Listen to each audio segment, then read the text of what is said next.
এখানে আমার বাবা আছে। দীর্ঘ 16 বছর ধরে আমার বাবা জেলখানাতে আছে। আমার বাবা একজন বিডিআরে সেনা মানে বাহিনী ছিল।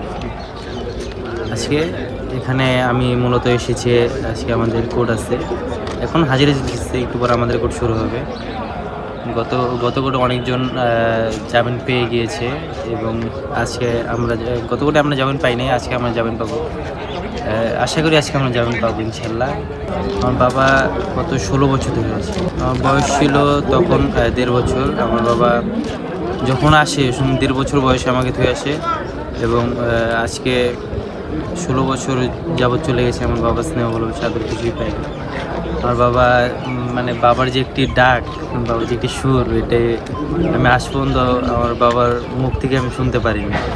এবং বাবার মানে কষ্ট হয় অনেক যখন অন্যের বাবাকে দেখি, অন্যের বাবা তার সন্তানকে ডাকে, অন্যের বাবা যখন তার সন্তানকে ডেকে বলে যে আমার কাছে আসো, স্পর্শ করে, ওগুলো দেখলে আমারও কষ্ট হয় যে আমার বাবা যদি আমার পাশে থাকতো অবশ্যই আমাকে স্নেহ ভালোবাসা ডাকতো।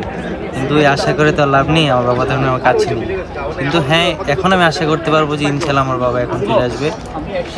সে আসেনি, আমি আজকে আসি যে চাইবার সাথে আমার বাবাকে নিয়ে যাবো। বাবা স্নেহ ভালোবাসা আদর পৃথিবীতে আজকে আমি বাবাকে নিয়ে বাসায় যাবো। পড়াশোনা করেছি ইন্টার ফার্স্ট ইয়ার পর্যন্ত, এখন পড়তেছি, এখন যাবো। এবং ফ্যামিলিতে মানে পড়াশোনা করার অমন্ত আর কোনো ক্রেজ নেই। আমি কাজ করার পাশাপাশি আমি পড়াশোনা করতেছি এবং পড়াশুনো মানে করতে এবং তার খরচ চালাতে আমার অনেক কষ্ট হয়। যদি আমার বাবা থাকতো তাহলে হয়তো এই কষ্টগুলো হতো না।